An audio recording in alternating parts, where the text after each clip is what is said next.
નમસ્કાર વિદ્યાર્થી મિત્રો, ગેલેક્સી સ્કૂલ ઓફ સાયન્સના ઓનલાઈન સેશનમાં આપ સૌનું હાર્દિક સ્વાગત છે. સ્ટેન્ડર્ડ 12th માં લાસ્ટ લેક્ચરમાં આપણે વિદ્યુત પ્રવાહ વિશે ચાલુ. વિદ્યુત પ્રવાહ દેટ ઇઝ I બરાબર Q બાય D. ત્યારબાદ આપણે કરંટ ડેન્સિટી વિશે ભણ્યા. કરંટ ડેન્સિટી એટલે J બરાબર કરંટ અપોન એરિયા. એરિયા એટલે ક્ષેત્રફળ, R છે એનું ક્ષેત્રફળ. અને સાથે સાથે આમાં દિશા ખાસ યાદ રાખવાની કે જે કરંટ ડેન્સિટીની દિશા છે, જે એમાં ક્ષેત્રફળની દિશા કઈ લેવાની, જે વિદ્યુત પ્રવાહની દિશા આપણને મળે એ દિશા લેવાની છે. એટલે એના આધારે આપણે એના કમ્પોનન્ટ્સ એટલે કે એના ઘટકો કોસ થીટાના આધારે પર લઈ શકીએ હોય છે. તો જે બરાબર I upon A cos theta. ત્યારબાદ આપણે ઓહમનો નિયમ જોયો, V બરાબર I by V equals to IR. ત્યારબાદ ઓહ્મ્સ લોના લિમિટેશન્સ પણ જોયા. લિમિટેશન્સ જોયા બાદ આપણે ડ્રિફ્ટ વેગ જોયું.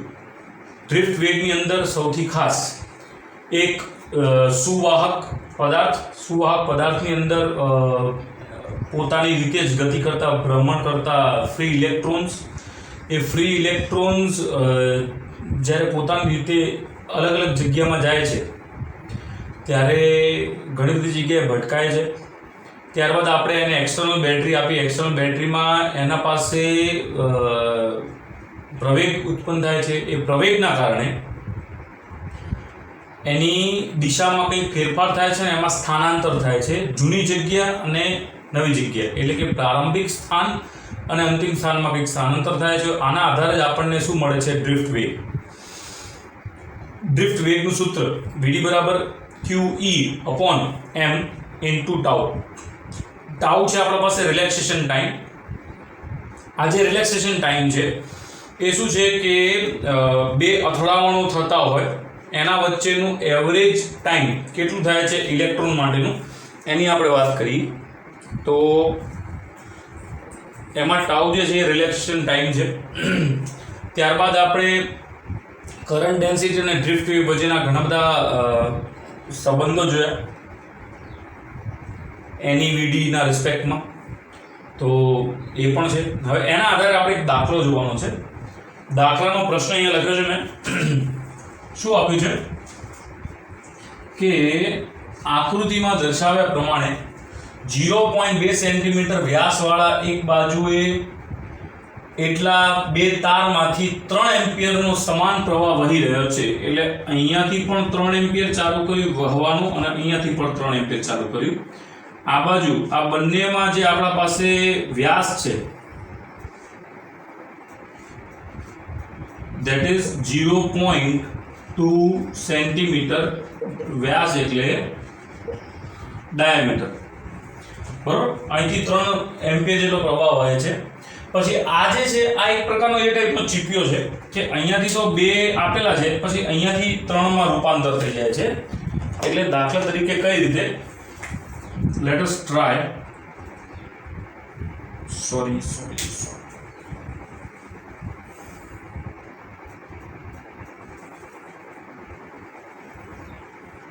આ જે છે એ 2 માંથી 3માં રૂપાંતર થઈ જાય છે. હવે આ 3માં રૂપાંતર થઈ જાય તો એનાથી શું ફરક પડે છે એના ઉપર થોડી ચર્ચા કરીએ તો આપણને આઈડિયા આવશે.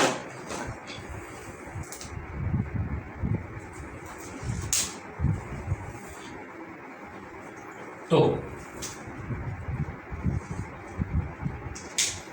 એમાં શું છે કે પહેલા જે વિદ્યુત પ્રવાહ જે છે એ આ રીતે અહીંયાથી પ્રસાર થાય છે, પછી અહીંયા બધો ભેગો થઈ જાય છે અને પછી આ જે 3 તાર આપેલા છે એમાં ઈ સ્પ્લિટ થઈ જાય છે.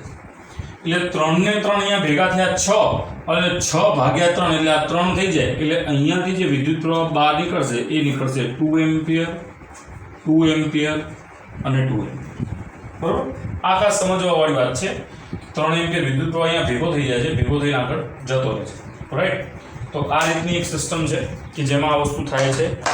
તો આનો વ્યાસ આપેલો છે 2 સેન્ટીમીટર અને આનો વ્યાસ આપેલો છે વ્યાસ 0.1 સેન્ટીમીટર. તો શું કીધું છે કે જાડા અને પતળા તાર બંનેમાં ડ્રિફ્ટ વેગ શોધો. ડ્રિફ્ટ વેગ શોધવાનો છે. ડ્રિફ્ટ વેગ માટે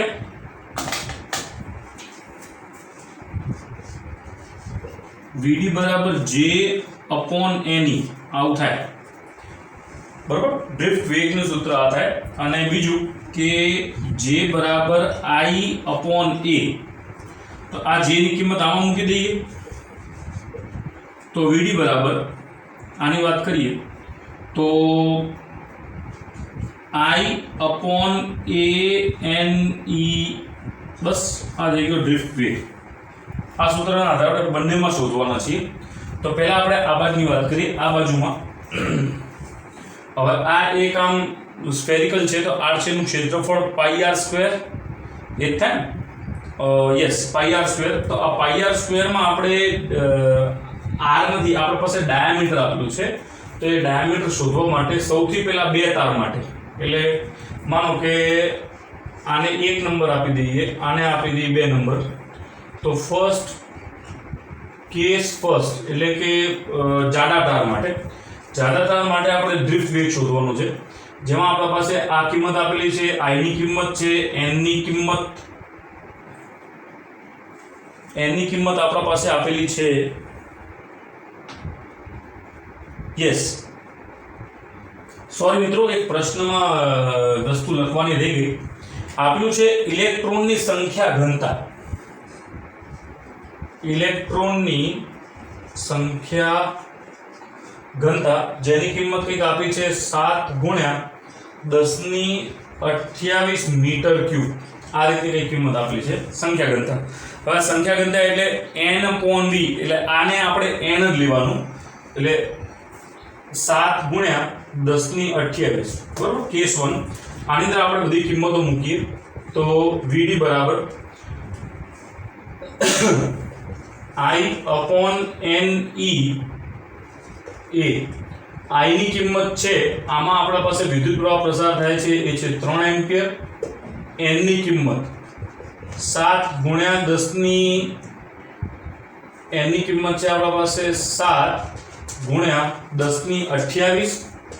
પછી E ની કિંમત આપણને ખ્યાલ છે 1.6×10⁻19 અને πr² થાય, તો π×r². હવે આમાં આપણા પાસે જે r આપ્યો છે એ 2 સેન્ટીમીટર છે, એટલે 0.2 સેન્ટીમીટર એ આપણને વ્યાસ આપેલો છે. તો 0.2×10⁻2 ભાગ્યા 2 એનું વર્ગ. બરાબર મિત્રો, તો આ રીતની આ કિંમત થશે. હવે આ શોધવા માટે આપણે શું કરશું? કેલ્ક્યુલેશન. તો અહીંયા અહીં લખવાની કઈ જરૂર છે નહીં. અહીંયા આપણે લખીએ છીએ 3, આ થાય છે 4, એટલે 4 ઉપર જતું રહે ગુણાકારમાં. બરોબર, અહીંયા આવે છે 7 × 10⁻28 -19 અને આ -4. તો 10⁻19 અને 10⁻4 એ થાય છે 10⁻23. 10⁻23 ને આ સોલ્વ કરો એટલે અહીંયા કણે થાય છે 10⁵ ગુણ્યા 1.6 ગુણ્યા 3.14 ગુણ્યા 0.2 નો વર્ગ. બાકી બધું આપણે સોલ્વ કરી લીધું. બરોબર, તો VD બરાબર 10⁵ છે, ઉપર જાય તો 10⁻5. ત્યારબાદ 12 ભાગ્યા 7 ભાગ્યા 1.6 ભાગ્યા 3.14 ભાગ્યા 0.2 ભાગ્યા 0.2. આ બધું જ તમે સોલ્વ કરશો, એના આધારે આપણા પાસે એક કિંમત આવશે. આ 10⁵ છે, ઉપર જાય તો ધેટ ઇઝ 8.5 × 10⁻5 મીટર પર સેકન્ડ. આ કિંમત છે. સૌથી પહેલા સમજાવું છું, આ છે એનું ક્ષેત્રફળ, એટલે આ જે છે, જેમ કે આ આપણા પાસે આવો તાર આપેલો છે, આમાંથી આ વિદ્યુત પ્રવાહ પ્રસાર થાય, તો આમાંથી આ જે વિદ્યુત પ્રવાહ પ્રસાર થાય તો આનું આપણા પાસે શું આપેલું છે? વ્યાસ. હવે વ્યાસમાં આપણે r છે નું ક્ષેત્રફળનું આપણે લેતા હોઈએ છીએ. r છે નું ક્ષેત્રફળ એટલે ખાલી આ એક આ થઈ, માનો કે મેં આને આખું ભરેલું છે, મને સિમ્પલ કટ કરી નાખ્યું, તો આપણને જે ભાગ દેખાય એ ભાગની વાત છે. તો એ ભાગમાં આપણા પાસે ક્ષેત્રફળ જે મળે છે એ πr². આના આધારે આપણે પાઈ આર સ્ક્વેર લખ્યું, અહીંયા પણ પાઈ આર સ્ક્વેર. તો જાડા તાર માટે આપણા પાસે આટલું ડ્રિફ્ટ વેગ મળે છે. કઈ રીતે? Vd બરાબર j upon a ની, j ની કિંમત I by a. હવે અહીંયા આપણા પાસે a cos θ જેવી કોઈ વેલ્યુ એટલે નથી આવતી, કારણ કે rg નું ક્ષેત્રફળ આ દિશામાં છે અને વિદ્યુત પ્રવાહ પણ સમાન દિશામાં જાય છે, એટલે કોઈ cos θ લેવાની જરૂર નથી. ચલો cos θ લીધું તો શું થાય? cos 0, અને cos 0 ની કિંમત થાય છે a. Vd બરાબર j upon a ની, j ની કિંમત I by a. તો Vd બરાબર આ j ની કિંમત આ મૂકી દો તો I upon a n e. એમાં આપણા પાસે પ્રશ્નમાં એક આપેલો લખતા રહીએ હતા કે ઇલેક્ટ્રોનની સંખ્યા કરતા 7 × 10⁻28 જે આપેલી હતી. આને સોલ્વ કરી 3 કિંમત મૂકી. અહીંયા કને વ્યાસ આપેલો છે, વ્યાસ એટલે ત્રિજ્યાનો ડબલ, બરોબર. તો r/2 શોધવા માટે d/2 શોધવું પડશે r માટે, એટલે પાઈ × 0.2 × 10⁻²/2 આ રીતે. હવે આપણે પતળા માટેની વાત કરીએ તો પતળા માટે આપણા પાસે કેસ 2 એની અંદર Vd બરાબર I upon n e a. આમાં I જે બહાર નીકળે છે એ છે 2, n ની કિંમત તો એટલી જ રહેવાની છે 7 × 10⁻28, e ની કિંમત પણ એટલી જ 1.6 × 10⁻19, અને a ની જે કિંમત છે એમાં પાઈ એટલે 3.4, અને અહીંયા કને આનો જે વ્યાસ આપેલો છે એ છે 0.1 સેન્ટીમીટર, એટલે અહીંયા કને આપણે લખશું 0.1 × 10⁻²/2 અને આખાનો હોલ સ્ક્વેર. તો આની જે પણ કિંમતો છે એમાં 2 × 4 7 × 28 ગુણ્યા 1.6 ગુણ્યા 10⁻19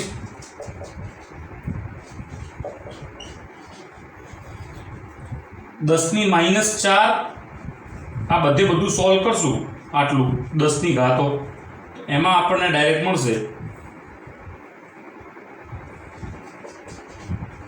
10⁵, બરોબર. આ 10⁵ ઉપર જાય એટલે 10⁻5, અને બાકી આ બધું તમે સોલ્વ કરશો 8/7/1.6/3.14/0.1/0.1 એના આધારે આપણા પાસે આની કિંમત મળે છે, ધેટ ઇઝ 0.23 × 10⁻5, બરોબર. યસ, મીટર પર સેકન્ડ. આ ડ્રિફ્ટ વેગ કોના માટે થયું? પાતળા તાર માટે, અને પેલું જે છે એ જાડા તાર માટે, બરોબર છે મિત્રો. તો આ એક દાખલો જે તમે ગણ્યો એને તમે સોલ્વ કરી દો, સ્ક્રીનશોટ લઈ લો મિત્રો. હવે આપણે નેક્સ્ટ પ્રશ્ન પર આવ્યા.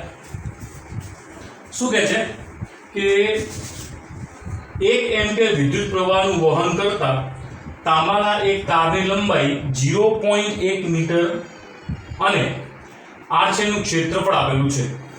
શું કીધું? r નું ક્ષેત્રફળ. જો તાંબાના અવરોધકતાની કિંમત આપેલી છે હોય તો તારના બે છેડા વચ્ચે PD એટલે કે પોટેન્શિયલ ડિફરન્સ. પોટેન્શિયલ ડિફરન્સનો મતલબ થાય છે વિદ્યુત સ્થિતિમાનનો તફાવત, બરોબર. તો આપણે વિદ્યુત સ્થિતિમાનનો તફાવત શોધવાનો છે.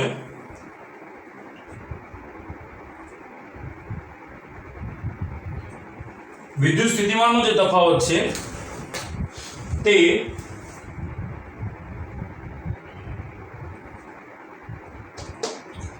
અહીંયા આપણા પાસે જે પણ કિંમત આપેલી છે એ પેલા કિંમત લખી લીધી. તો I બરાબર 0.1 એમ્પિયર, લંબાઈની કિંમત 0.1 મીટર, અને r નું ક્ષેત્રફળ આપેલું છે 1.0 ઇન્ટુ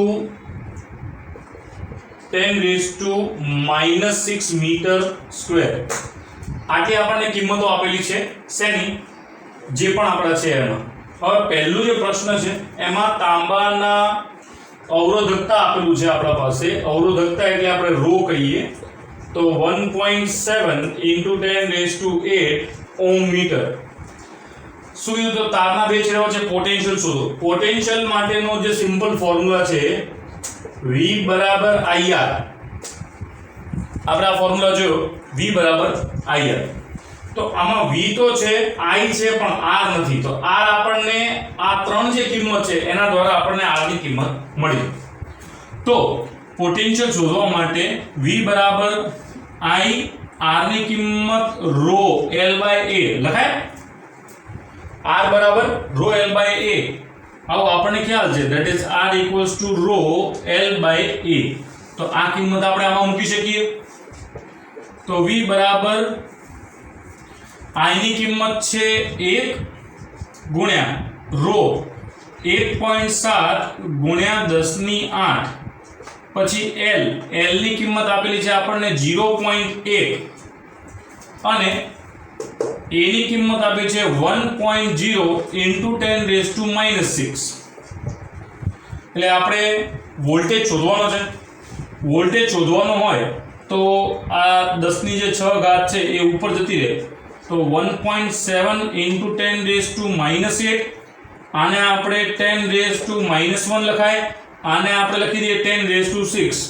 તો v equals to 1.6 into આને લખી શકાય છે 10 ની -8, 10 ની -9 પ્લસ 6, એટલે v બરાબર 1.7 into 10 raised to -3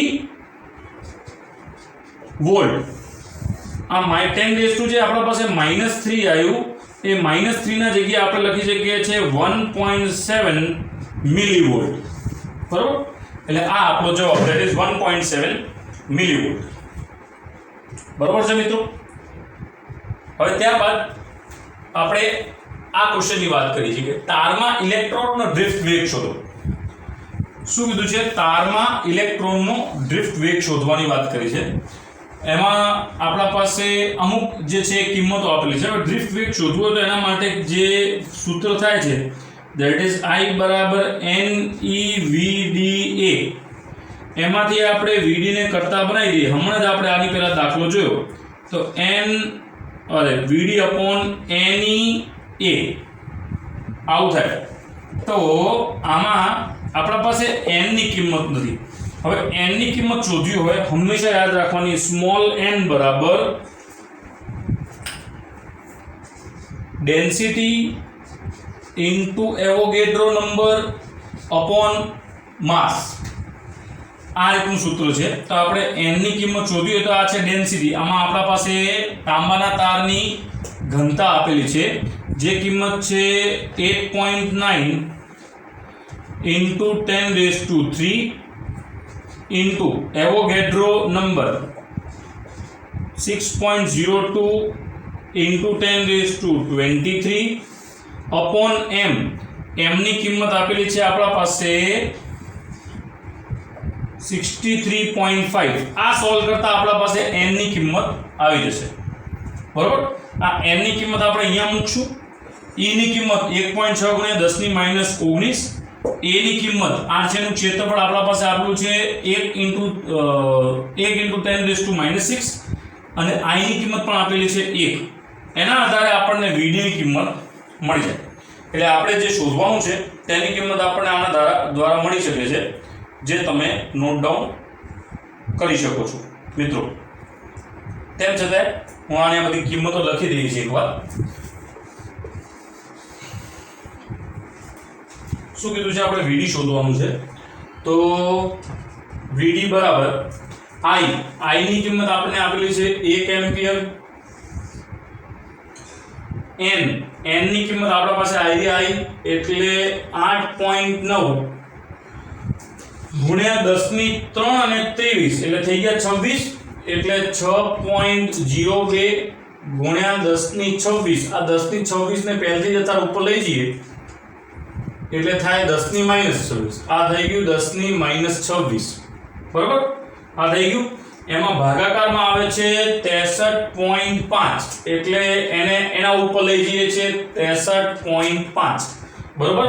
હવે આ તો આપણે n ની કિંમત લખી. e ની કિંમત તો 1.6 ગુણ્યા 10 ની -19 અને આ છેદનું ક્ષેત્રફળ 1 ગુણ્યા 10 ની -6 એટલે આ થઈ ગયું 10 ની -6.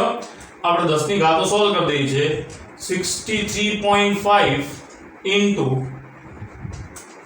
10 ની 8.9 ઇન્ટુ 6.06 ઇન્ટુ 1.6 અને 10 ની ઘાતો બધી ઉપર જાય છે 19 અને 6 આનો સરવાળો કરો તો 25 પણ આ બંને માઈનસ માઈનસ છે એટલે -25 આ -25 ઉપર જાય તો +25 અહીંયા -26 +25 એટલે અહીંયા કને -1 કિંમત વધે એટલે 63.5 into 10⁻⁻1 upon 8.9 into 6.02 into 1.6 બરોબર છે મિત્રો આ બધું જ તમે સોલ્વ કરશો તો આના આધારે તમારા પાસે જે કિંમત આવશે એ ડ્રિફ્ટ વેગની એપ્રોક્સિમેટલી કિંમત તમને મળશે 7.5 into 10⁵ મીટર પર સેકન્ડ બરોબર મિત્રો તો આ કિંમત તમને આટલી મળશે આ છે